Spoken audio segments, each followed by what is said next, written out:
Show. Today is October 31st, 2022, so happy Halloween. Today we'll be talking about stock symbol MMTLP, and the SEC recently released some FTD, failure to deliver data, for the first half of October.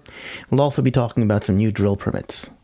So let me start by saying that I am not a financial advisor. This is not financial advice. This information is intended for entertainment and educational purposes only. So let's begin. Let's start. So if you don't know what the TLDR, if you don't know what MMTLP is, it is a stock symbol that is trading on the OTC market, and it represents oil and gas assets that are going to be spun out to a company called NextBridge Hydrocarbons. There are about 3.2 billion barrels of oil in the ground, plus some natural gas. There's a 49% revenue interest. These assets are located near El Paso, Texas, and there's a Marathon refinery there. There are also two pipelines that are close by in the area. This is what's known as private land in Texas, which means you don't need a federal lease to drill for oil there. So that's pretty cool. That speeds up a lot of stuff. So if you want further details and information on exactly what's going on and how this play came into being, I've got two videos, Thoughts on Oil Part 2 and Thoughts on Oil Part 3. They talk about the history of Torchlight Energy, how it merged with a company called Metamaterials, how these Series A preferred shares, also known as MMTLP, came into being and started trading. And then the Part 3 video talks about the MMTLP symbol and how it's trading, how much it's worth, how much oil is there, etc., how we calculate what the value of that dividend could be. So check out those videos. I do not go over previous information, but I do provide links to earlier videos if you want details about them. And I also have some videos about the S1 process. So these oil and gas assets are being spun out into a company called NextBridge Hydrocarbons. To spin them out, we need to file what's called an S1 form with the United States SEC, the Securities Exchange Commission. That process is currently going on. We're up to amendment number 3, which has been filed, and links are provided to all the videos which talk about the S1 filing. We're very close to approval by the SEC, so there's very few changes. Each one of those videos is progressive. We talk about the changes from the initial filing to amendment number 1, the changes from amendment number 2 to amendment number 1, the changes from amendment number 3 to amendment number 1. So I don't really go over the entire S1 for every single video, so they are progressive. And anyway, gives you an idea of what's going on. I believe we're very close to the S1 being approved. Who knows? Anyway, we also have some new activity that's been going on. There's been some drilling that took place. There were 5 permits for drilling activity to take place, and we found some additional ones, which is going to be included later on in this video. But there are some videos about the previous 5 permits that were filed for drilling. They need to only drill 5 wells in 2022 to meet the continuous drilling clause and to maintain that land. If you are totally brand new to MMTLP, and I suspect a lot of people are, then I suggest you check out the 1 year of trading on OTC markets video that I have. It is a brief overview. It's about 24 minutes, and it takes into account what's going on with oil, these oil assets in the ground, and what we expect to happen. So let's get to the meat of today's video, which is the FTD data has just been released from the SEC. Why do we care about this? We care because this is the price action of MMTLP for all of its trading history, actually. So if we see, it's been relatively flat for most of the trading history, trading between $1 and $2 for most of its history. Just in the start, the first few days, it spiked up to about $3, but for the most part, it's been between $1 and $2 for most of the time. And then recently, we saw at the start of October, a massive surge in price, going all the way up to about $7.50. Okay, now the SEC releases what's called failure to deliver data, FTDs, right? And these come from the SEC website. Links will be provided, of course. It's where you can actually get the data. And they provide it in a zip file format. and I've provided a link to another video which shows how I process the FTDs to actually get them into a usable format. I won't go over how these FTDs are processed. If you want, you can check that out. The main thing is the FTDs, the FTD information that the SEC provides are have what's called a settlement date. They don't provide the trade date; they provide the settlement date. So it takes 2 days for a trade to settle, according to the SEC. What does that mean? That means when you buy a stock, it takes 2 days for the paperwork of that stock to get from the seller to you, or actually from the seller's broker to your broker, and even if it is the same broker, to find and locate those shares and make sure that you have the shares in your account. So they give them 2 days. And why is this? This is from a historic standpoint, really. Today is, we're in 2022 right now. We have computers, we have networks, we have gigabit Ethernet, we have 10 gigabit Ethernet. Geez, what am I talking about? Our networks are so fast, our computers are so fast. But way back in the day, people had to shuffle pieces of paper and actually get those pieces of paper moved around. Now everything's done electronically. But in either case, people are given 2 days to settle the trade, right? Which means they have to come up and transfer those assets in 2 days. They should be able to do it instantly, really, at this point in time. There's no reason that you can't, in today's modern electronic age, not settle the trade within minutes, to be honest, okay? Anyway, so that means the FTD data that's provided has a settlement date up to October 14th, 2022. That means the last trade date that this settlement date represents is October 12th of 2022. Keep that in mind. That is very important. So let's go back to the price action of MMTLP. Okay, the settlement date or the information that we're being provided is the first half of October, so it's just this window in time, right? Settlement on the October 14th. Last trade date is October 12th. Let's zoom in on that and see what that looks like. So this is a zoomed in point of time and the stock price, MMTLP. This is the time that is covered in the SEC FTD data. Note that there was what looks like a massive short attack just after that period, after that trade period, which is not covered. And so that's not included in the FTD data yet. Okay, it's not there yet. Well, it'll come out later. Okay. But we're only looking all the way up until basically the 12th. And on the 12th, the price went up dramatically, as you can see. Again, I've got a video which details how this FTD data is how I process the FTD data from the SEC.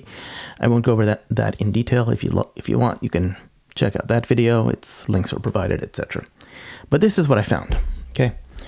Here's the actual FTD data that we see for the stock symbol MMTLP, and surprise, surprise, we have 735,210 FTDs that were supposed to settle on the 13th. The trade was of course, on the 11th now, and they failed to deliver. Why would it take so long? Maybe because the shares weren't there, maybe because they were naked shorted, and who knows what's going on there. But, we should actually, ideally, you should see 0 FTDs, right? Most stocks, you're not going to see any FTDs. This is ludicrous. Anyway, so this big massive spike in FTDs, right, that happened on the 13th, that happened for settlement on the 13th, right, actually happened because of trades that were on the 11th. So the trades on the 11th resulted in the massive spike of FTDs on the 13th. Okay, that was not the peak price, by the way. That was not the peak price. The trades on the 11th resulted in a massive FTD spike on the 13th. So that means they were naked shorting all the way up until then with shares that didn't exist because they couldn't be delivered. What the hell? And yet the price rose dramatically. See, the price rose all the way up to, what is it? Ending the day at about $4.50 or almost, on the 11th. But it went from basically about $2 or so, which is on the high end of where it's been before. So it went from $2 all the way up to about $4.50, more than double. And they failed to deliver because they must have been massively naked shorting. Now, here's the question. FTDs are a cumulative number, okay? You can only look at the last one. So what happens on that last settlement date, the 14th? how did those FTDs substantially decrease? You know, do we think they settled, which means do we think that they closed their massive naked short position by buying back shares? Let's see. I mean, trades from the 11th resulted in the massive spike in FTDs on the 13th. There's a possibility, right, that they did a massive amount of buying on the 13th, right, to cover those FTDs, right? The question comes up: could the buying be covering? Could the buying on the 12th be covering of the massive FTDs, right, that happened as a result of could the buying on the 12th be a result of massive FTDs that are supposed to settle, that have settled on the 13th, right? And the answer is, I don't think so. Well, okay. My opinion is I don't think so. Okay. We had a massive drop of FTDs on the 14th. Massive. Okay. And so here's what I think happened. I think what they did is what's called a locate. Okay. There were tons of shares that were purchased by a ton of people in a ton of accounts in the previous days. Now, there's a theory that goes, well, if you can locate and see where those shares exist, you can eventually buy those shares back if you offer a high enough price to those people, right? So that's called a locate. So if you can do a locate, then you can say, well, we found the shares, we could buy them back. You just have to have enough money to cover buying back those shares. How much money is that? Well, naturally, of course, they don't know what the value of those shares, what it would take for those people to sell the shares. They just think, let's just take the last stock price. So if you have enough dollars, you can say, well, we're going to do a locate. There's some shares in some account there. I'm sure, they'll manage to sell those shares. But the thing is, I think those shares were probably naked shorted, and that's what we call synthetics. And that's why they showed up as FTDs. So I think they did a locate of synthetics. And as a result, it shouldn't really work. The system is kind of screwed up. Okay. Anyway, so also, if we look at the volume of data of trades that happened on the 12th, right? Just look at the volume of actual trades on the 12th. This is historical data from Yahoo Finance. You can easily just grab this yourself. If we see, there was about 6.5 million shares traded on the 12th. On the 11th, there were 4.5 million shares traded. Okay, so more shares got traded on the 12th. FTDs account for about 735,000 shares, right? So you could say, well, maybe the shares got covered in this, extra 2 million shares, right? Essentially, that got traded that day. But the thing is, if those shares got covered during that time, that means the shorts would be out a massive amount of money. And the share price would have probably kept going up. So the share price kept going, went up. But if you note, it stabilized a lot, right? It stabilized a lot. So I think here's what happened. My belief is that the shorts paid a fine for the FTDs. Okay, they had massively attacked the previous days, which resulted in all of these accumulated failures to deliver. Right, the price still went up, and instead of actually, covering the FTDs with a buy, right, with a buy to close the position, what they did is they covered the FTDs with locate, and then, if we look at the following day, when there was a massive short attack, right, then they were saying, well, if they massively short attack, then they can drop the price to $4, right? And no, even at $4, the shorts were underwater significantly, right? Because they were shorting since $2. Okay, and they probably just paid massive fines and left their FTD, position open. But that open FTD is now off the books. They're just paying fines on that FTD, I think. So. Personally, I think that's what's going on. That's my take on it. Now, note that I was talking about this massive short attack that is not included in the FTD data, right? The price dropped significantly from $7.50 all the way down to under $4, and that's not included in the FTD data. That data will be included in the next FTD data, which is November 15th. Oh, geez. So as you can see, figuring out short interest is from FTD data and the information that's provided, it's pretty damn convoluted. Okay, I mean, you got to go back and forth in time and all this other stuff, right? Personally, I believe nobody knows how much I believe no one really knows how much FTDs there are actually present for any stock now at this point in time, after going through this back and forth right? Because the data is presented in such a way, or it's reported in such a way, that it's a running count with 2 days to cover. And you can use locates to cover. You don't have to actually cover by actually buying the shares, right? So what that means to me is that FTDs and the naked shorts that created the FTDs, they never appear, by the way, in short interest data, because we looked at short interest data. That's only reported twice a month, right? It's reported on the 15th and the first of the month, right? So, and that's it. Or is it the 15th and the end of the month? I forget. But it's only reported twice a month. So any short interest we see is at best a minimum possible short interest. The actual short interest that's out there, I think, is probably significantly higher. And I don't think anybody, including the SEC, I don't think anybody knows what that short interest number is, because it's the data that's being reported are bits and pieces of it. And it's bits and pieces in such a way that it would be almost impossible to recover or figure out what caused what, because, people can move and munge data in all over the place. And there's enough slop in that data that you can't, they really make it hard to figure out. So, yeah. So that's what's going on. Personally, I believe that the short interest now in MMTLP is incredibly high. I don't know what it is. It's at minimum what's reported, and it could be significantly higher than that. Okay.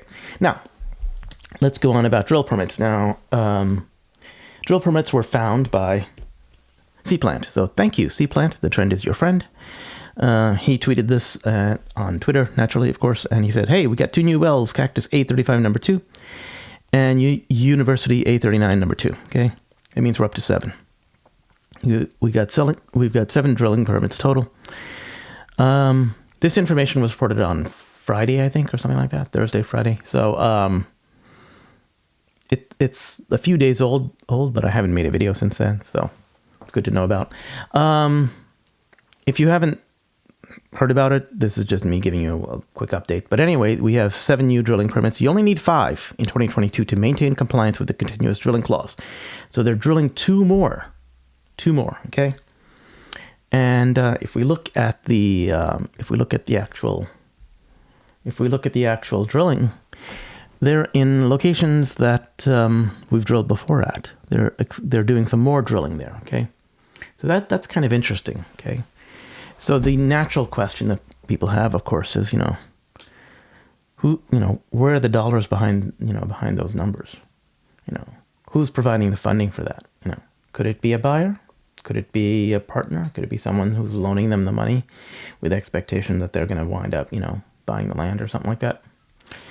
What we do know is is that they want to do some additional drilling, because we do know that they found a new pay zone earlier, right? And and it looks like CPLANT says that he thinks that they're going to go back and check those pay zones. I think I agree with him. New pay zones mean that we've got more. If you keep drilling, there's potentially more oil in there, right? So they want to go down all the way to about almost 8,000 feet now, right? 7,999. So what that means is that they found oil at the bottom, and they didn't know when the oil stopped. They just kept going, right? So if you kept going deeper, there could be more oil. So you got to keep drilling deeper to figure out, how much oil is there. Again, you got pay zones here, and we're going to be drilling deeper. So these are the areas, right? So here are the locations of the drill zones. You can get the information. The total depth previously was, somewhere around 4,000 feet or so. We're going up to almost 8,000 feet now, and yeah, that's pretty good. So we're going to be. This should be very, very interesting. We're going to see what lies below, is what he said, right? Sorry, wrong way. So as we can see, we're going to be drilling more. And there's a lot of money to drill. They drilled 5 wells last year for $15 million. Now we're looking at least $20 million, right? For drilling. There's inflation. And we're drilling 2 more wells. And this is the area, this is the stuff that's happening. CPLANT found some new additional satellite imagery around the area. And a lot of people are asking questions, is there a buyer? Are we priming that pump for a buyer? Could be, Railroad Commission has, is out there. And, if you want to find the oil, you got to file the permits with the Texas Railroad Commission in order to find that, that additional oil by drilling more. So they're plugging back, and they're going to go deeper and log the pay zones, and they might be able to prove a multi-pay zone. Who knows if they find even more oil down there, right? Additional pay zones are always nice. So here's my contention, right? They found 3.2 billion barrels of oil the first time. This is without the pay zones, okay? Now you've got additional pay zones. Suppose you find 20% more oil, right? I'm just pulling this number out of the air. They could find a lot more than 20%. They could find less. Who knows? I'm just saying. Suppose they only find 20%. Okay, 3.2 billion barrels of oil, 20%.